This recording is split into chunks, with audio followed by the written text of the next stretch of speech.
Hello, YouTubers. This is the Anonymous Reality TV blogger. Hope everybody is having an amazing day wherever you are. I wanted to do a review of Ready to Love Season 5.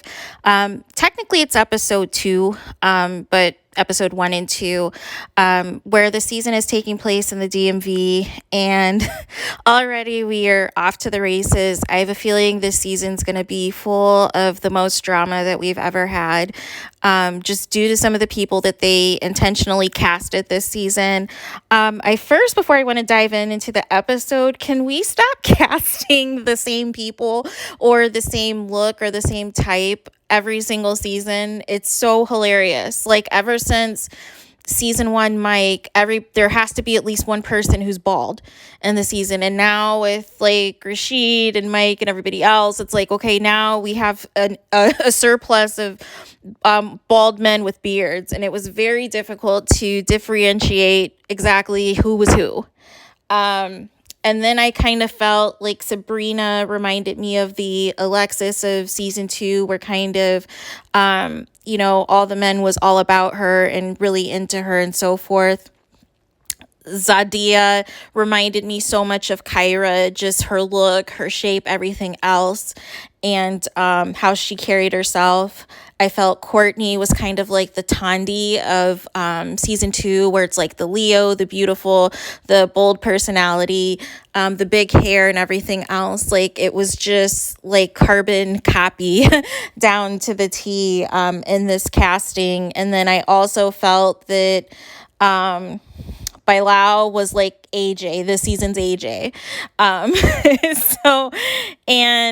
Phil reminded me, for those of you that watch Love and Marriage Huntsville, he reminded me of a Scott brother. Like, he could have been either Marceau or Maurice's sibling, because he looked just like them.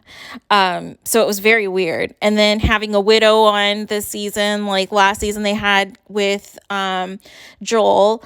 The only difference is this particular widow, it seems that there's been more of a significant time since his wife had passed in comparison. And then Corey was giving me this season's Troy, to where he was the one that was basically saying everything the same thing to the same 5 or 6 women, as if they weren't going to compare notes and realize obviously that he was trying to, be a player. And so that was that. And then we had, of course, our Hotep, which one of them was Lamont. And it was just hilarious. It was absolutely hilarious. So I think they were trying to go with, for Libba was, I think they were trying to maybe have like a bubbly Simone type, but I think in particular with this particular Libba, she was just a little bit too quirky for these people. So that's why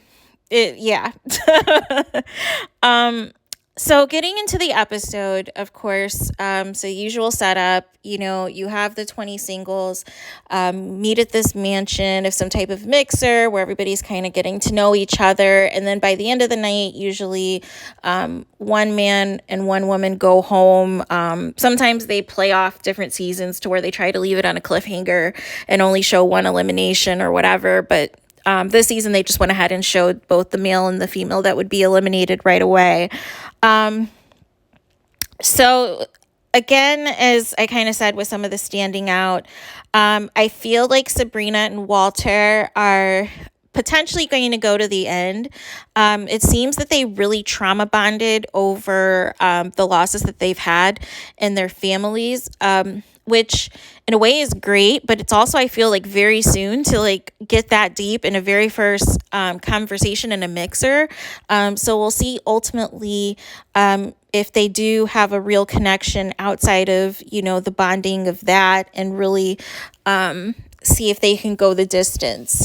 Also, I felt that I'm going to call him Bilal. Bilal and Zadia I think are also going to go pretty far. It seems to be a very strong mutual attraction that the both of them have to one another. Those are really the main two couples that I feel are going to kind of go the distance. Everybody else, I feel like some things are going to be a toss-up. I definitely feel Camille is going to go far this season. She seems well liked by the men, as well as Aisha. I'm not sure how far she's going to go, but I feel she's going to go far enough because she's giving me Naya vibes. So I feel like she's going to go far enough to where there's going to be enough content that they can provide for the season. I felt that Cornelius was extremely handsome. Oh my gosh. He was very handsome, very easy on the eyes. And it was just a funny conversation that he had with Libba. And it was just so awkward talking about the tattoos and where people's tattoos were and everything else. And it was just wild. Lamont was your typical Hotep. And it's a shame because he actually probably has the best job in the cast, which is in cybersecurity, which, obviously with the advancements of tech are very successful career paths right now. And I feel like Lamont just practices this Hotep poetry speech like all day.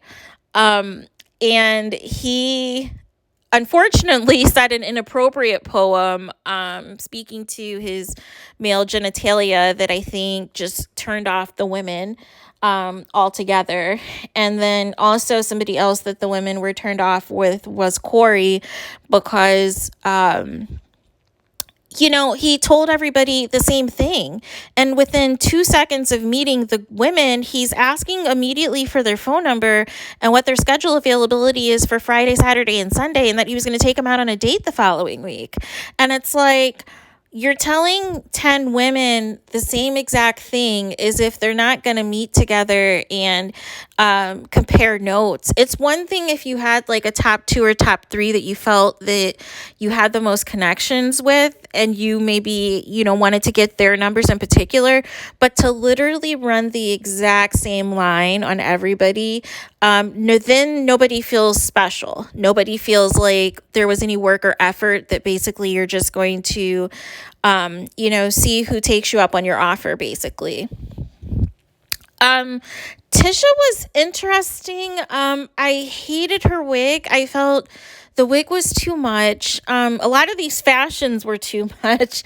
And I wished also too, it looks like later in the season, Aisha's going to have a different color wig because the blonde, she did not need it at all. But I felt with Tisha that they were trying to kind of be nice to her, but they weren't really feeling her. But they didn't want to be mean because we're in this like PC world now where, you don't want to tell people the truth.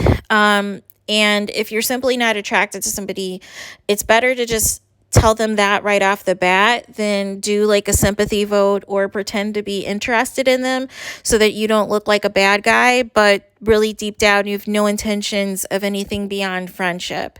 Was kind of the vibe that I got with these men, that they were going to give certain compliments to her, but deep down they didn't see her on the same level of how they were physically attracted to the other women with the way that they would compliment the other women's looks and everything else. So this is going to be a very, very interesting season. Also, in the season preview, Tommy is going to kind of introduce, kind of similar to what they do on those of you that watch Love Island, which is bringing in a bombshell, which is bringing in another sexy single. And in this case, they're going to bring in a sexy male single as well as a sexy female single to kind of shake the table and, see if they can also forge a connection with whomever's going to be left as the show progresses. So we started off, of course, with 10 men and 10 women, which is 20 people total. And then by the end of the night, we end with 18 people. And then subsequently each week, there's an elimination where either the women decide or the men decide based off of how the week goes, full of dates. And then the goal is by the end to, have your top 3 or 4 couples to ultimately decide if they're ready to love and ready to, take the next step and be in a actual relationship or be at least exclusively dating each other from the show. So not too much yet in terms of what ultimately is going to transpire, other than it's going to be plenty of drama and plenty of mess. As for the eliminations go, so obviously on the male side, Corey and Lamont were the obvious bottom 2, because of Corey doing too much and telling all the women the same thing, and then Lamont with his inappropriate hotep speech that just was a complete turn off to people. And I knew the instant when they announced that Corey was in the bottom 2 that he was not going to be going anywhere, because it was going to be like Troy last season where they wanted to milk his weirdness of telling the women the same thing to see how long they can milk this for, or if he's going to change it up and just give different level of drama this season. But there was no way production was letting him go this first episode. So Lamont had to be the sacrificial lamb. And of course, on the way out, Lamont is like still doing spoken word in his confessional. And it's like, dude, did you not see why people did not want to, move forward with you? Because everything was a poem to you and nobody was getting to know who you were authentically. So that was the issue. And then on the female side, the bottom 2 were Libba and Tisha. I actually was confused with the elimination because I thought Libba would actually be the one that would last and would make it to the next episode at least. Because I felt like even though there were some quirky things about her, that I felt she still had like a very nice bubbly energy, and maybe it just didn't translate well in this type of a setting, but I felt she was pretty harmless. And I think it was just more so with the mix of some of the alcohol and everything else, she probably was just a little extra giggly and extra bubbly more so than normal, that maybe turned off some of the men. And, it probably just kind of added to her being nervous as well. I can't remember if it was Tisha that was the one that had turned off. I want to say it was Carrington or somebody, where she kept asking the same questions over and over. Like, for instance, I can't remember what specifically she said, but basically she would ask one question, like, are you interested in this? And then they would say, yes or whatever. And then she's like, well, how interested are you in this? And then is your interest at a level of 1 to 10? Like, it was a variation of like the same question like 10 times. So I felt in that regard, there was like nothing of depth that was coming across with Tisha. And it was funny because at the end, she was very pissed off that, she was in the bottom 2 and kept saying, she could go home, or she would have just, she's ready to go. But the thing is this, if you're giving off, a certain energy, like you can't predict how people are going to respond to you. And you can't just assume because you have a good conversation with a few people that other people, don't feel, that same connection, and you can't hold it against them. But I actually do think in this case, the men are not necessarily being completely honest in terms of how much they really are into her. And I feel like they're just playing it safe to at least have her go through to the next round so she wasn't the first elimination.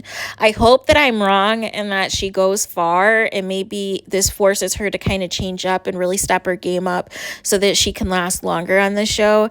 But it just really feels like they were keeping her to just not seem like a jerk, and they really were uncomfortable with the lack of depth in the conversations that we at least saw. So that was kind of all I had. Again, I foresee based off of the trailer that this season's going to be a mess. And then once again, we're 5 seasons in, and I have no idea why these women still argue over the men every single episode. And it's like, I wish we were back to season 1 where the women didn't care about fame or fortune or trying to just get to the end. And if they realized that a guy was giving them mixed signals or was really showing and putting in the work with another female versus them, that they just remove themselves from the competition versus trying to go to battle with the other woman or trying to question the guy if they're his number 1 or his number 2, or whatever.